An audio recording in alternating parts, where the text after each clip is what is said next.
मान लो कि आपके घर में आपके जैसे कि पेरेंट्स हो गए, दादा दादी या जो भी है, तो उनका काम है कि बच्चों के साथ जो उनका व्यवहार होता है वो बहुत प्यार भरा हो, एक रिस्पेक्ट वाला हो। क्योंकि आप लोग जैसा व्यवहार बच्चों लोग के साथ करोगे, बच्चा भी वही सीख लेगा, वो भी आप लोगों के साथ ऐसा व्यवहार करेगा। तो इसलिए सबसे पहले पेरेंट्स या उनके साथ में जो भी फैमिली मेम्बर है, उनका काम है कि बच्चों के साथ में बहुत एक अच्छा सा व्यवहार करें, एक रिस्पेक्ट और एक प्रेम से ऐसा। और बच्चों के सामने कभी भी पेरेंट्स लोग आपस में लड़ाई झगड़ा मारपीट ना करें, ना एक्चुअली ना उनके सामने ना उनके पीछे, ये काम तो करना चाहिए ही नहीं। लेकिन बच्चों के सामने, ताकि वो भी आगे चल के ऐसा ना हो जाए, तो उसके सामने तो आपको बिल्कुल भी लड़ाई झगड़ा मारपीट गाली गलौज करना नहीं है। नहीं तो बच्चा भी यही सीख लेगा और आगे चल के वो भी ऐसे ही होगा। और पेरेंट्स का काम है कि अपने पेरेंट्स का बच्चों के सामने रिस्पेक्ट दे, उनका केयर करे, ख्याल रखे, तो बच्चा भी यही सीख लेगा। तो बच्चे के अंदर भी वो चीज़ आएगा कि पेरेंट्स का ध्यान रखना, ख्याल रखना, वो उसके अंदर भी वो बुद्धि, वो नेचर उसके अंदर डेवलप होगी पक्का। तो बच्चों के सामने जो भी फैमिली मेम्बर्स हैं, बहुत उनको एक बहुत ध्यान से रहना है कि बच्चों के सामने कोई गलत कोई व्यवहार या बात या काम ना हो, नहीं तो बच्चा भी वो सीख लेगा। और बच्चा जहाँ पे रॉन्ग है वो तो आपको उसको समझाना ही है। भले ही बच्चा गलती पे गलती करता रहे, लेकिन आप पेरेंट्स को भी हार नहीं मानना है, उसको समझाते रहना ही है। ऐसा नहीं कि अरे ये तो नहीं सुन रहा है, मैं तो थक गई, समझा के छोड़, नहीं ऐसा नहीं। आपका काम है समझाते रहना, समझाते रहना, समझाते रहना, आपको हार माननी नहीं है। अगर आप चाहते कि दिल से, अगर आप चाहते कि आपका बच्चा एक अच्छा इंसान हो, तो आपको हार नहीं माननी है, उसको हमेशा अच्छी शिक्षा, अच्छा आपको सिखाना है, समझाना है। उसके दिमाग में वो बात 100% जाएगी ही जाएगी। अगर आप बचपन से उसको सिखाते रहेंगे अच्छी शिक्षा, तो उसके दिमाग में वो बात बैठने वाली ही है, ये तो कंफर्म है। और बच्चों को ये भी सिखाइए कि जैसे घर पे जैसे पेरेंट्स है, दादा दादी जो भी है, मान लो किसी के सर में कभी कोई दर्द है थोड़ा, तो बच्चों से भी कभी कभी कहिए कि बेटा या बेटी जो भी है, उनको कहिए कि जैसे कि मान लो दादी है या दादा है या मम्मी, अपनी जैसे मम्मी है, पापा है, कोई भी हो, उनको कहिए कि जा बेटा इनका ज़रा वो दबा दो, इनके सर में दर्द है ऐसा। या कभी कोई दिन पैर मतलब दबा दे, कभी कभी। इससे क्या होगा कि बच्चे के अंदर एक केयरिंग का नेचर डेवलप होगा। और बच्चों को सिखाइए कि हर रोज़ एवरी डे बच्चा जब नहा के आता है, तो सबसे पहले तो वो भगवान को प्रणाम करना बच्चों को सिखाइए। धूप बत्ती है, अगरबत्ती है, बच्चों को सिखाइए कि एक भगवान को एक धूप बत्ती करना, ऐसा सब बच्चों को सिखाइए।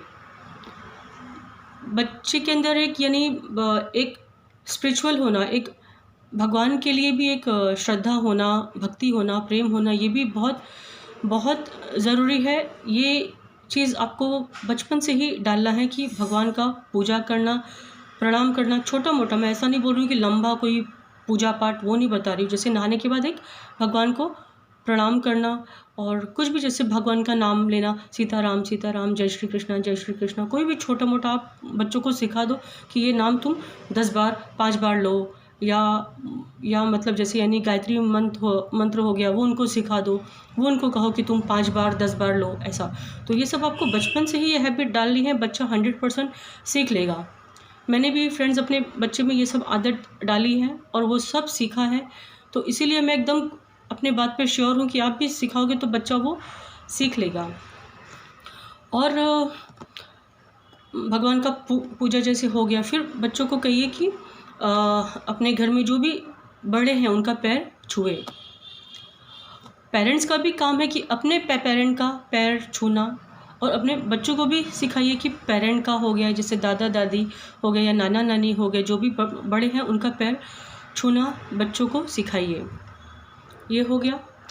और बच्चा कहीं भी है, जैसे स्कूल में है, घर पे है या बाहर, मतलब नेबर के साथ में बच्चा कहीं कोई गलत काम कर रहा है, किसी भी टाइप का, कोई कभी कुछ चोरी करना, गाली देना, या मारपीट करना, तो ऐसा आप कभी भी आप अपने बच्चों में अगर आप ये चीज़ अगर देखते हैं तो आपका काम है कि उसके लिए तुरंत उसको स्ट्रिक्टली समझाना, उसको रोकना। आपको फ्रेंड्स इसके लिए समझाते रहना है। अगर आपका बच्चा कहीं पे भी गलत कोई भी काम करता है तो आपको उसके लिए उसको समझाते रहना है। बच्चा पक्का आपकी बात मानेगा। पर इसके मैं आपको बार बार बोल रही हूँ कि बच्चा आपका जैसे जब छोटा होता है, मतलब जब वो स्कूल जाना स्टार्ट करता है, वो जो एज होता है 3 साल, हाँ, तब से आपको इसकी शुरुआत करनी है। और फ्रेंड्स, जैसे आपके घर के जैसे आसपास जैसे कभी मतलब डॉगी है या कभी बिल्ली है, गाय है, तो अपने बच्चों को कहिए कि जैसे कुछ भी, जैसे कभी मतलब रोटी हो गया, कोई भी मतलब खाने का कोई मतलब सामान है, वो बच्चे के हाथ से मतलब डॉगी को या कुत्ता हो या बिल्ली हो, उनको बच्चे के हाथ से दिलवाना है आपको। इससे क्या होगा कि आपके बच्चे के अंदर भी एक जानवर के प्रति भी एक अच्छा केयरिंग और एक लविंग का नेचर डेवलप होगा।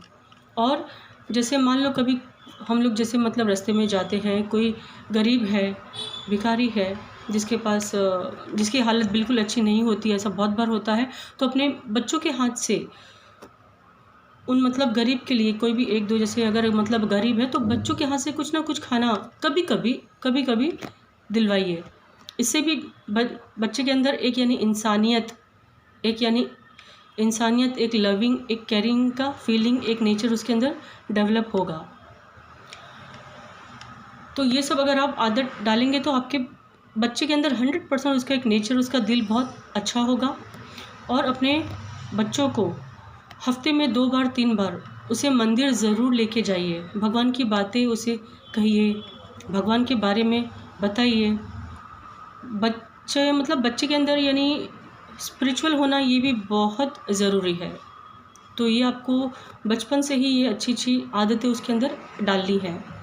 तो फ्रेंड्स, यही कुछ जनरल सी बातें थी जो कि आप अपने बच्चों में बचपन से ये सब आप कर सकते हो। आप करिए। 100% आपका बच्चा जो है, चाहे वो बच्चा हो, बच्ची हो, आगे चल के एक अच्छा नेचर, एक अच्छा इंसान वो होगा ही होगा। लेकिन इसकी शुरुआत आपको तब से करनी है जैसे आप प्रेग्नेंट हो, उसके बाद जब वो बड़ा होता है, सब आपकी जब बातें सब समझने लगता है, तब से आपको उसके अंदर एक अच्छी बातें, अच्छा संस्कार डालना शुरू कर देना है। और लास्ट में मैं ये सिर्फ एक ही चीज़ कहूँगी कि मान लो आपके बच्चे में ऐसा कोई आदत है, ऐसा कोई हैबिट है जो आपके बस के बाहर है। जैसे कोई बच्चा टू मच गुस्से वाला होता है, टू मच यानी कोई चीज़ सामान तोड़ रहा है, फोड़ रहा है, या खुद को वो मार रहा है, पीट रहा है, मतलब गुस्से में। अगर आपको ऐसा कुछ लगता है, बहुत बड़ा आपको ऐसा कुछ प्रॉब्लम अगर आपको दिखता है फ्रेंड्स, तो आप बच्चे की कुंडली किसी अच्छे ज्योतिष को, जो एकदम अच्छा ज्ञानी, जो मतलब ज्योतिष हो, आप उसके पास एक बार जाके बच्चे की कुंडली दिखाकर बच्चे का जो भी ग्रह का उपाय है वो उपाय आपको करना है। क्योंकि बहुत बार क्या होता है, ऐसे कभी ऐसे कुछ ग्रह भी होते हैं जिनकी वजह से बच्चों में वो चीज़ रहता है। तो कुंडली दिखाकर उस ग्रह का उपाय भी पेरेंट्स आपको करना चाहिए। इससे भी बच्चों में बहुत चेंज आएगा। तो थैंक्स फॉर वॉचिंग फ्रेंड्स। अगर आप मेरी बातों से सहमत हैं तो आप प्लीज़ कमेंट बॉक्स में कमेंट करिए। और मैंने जो कहा है आप उसे ट्राई करिए, आपको 100% फ़ायदा होगा। और मैं इसी तरह से छोटा मोटा कोई नॉलेज, कोई टिप्स, कुछ ना कुछ मैं लाऊंगी। तो please like and subscribe my channel. Thanks for watching friends. ओम श्री गणेशाय नमः।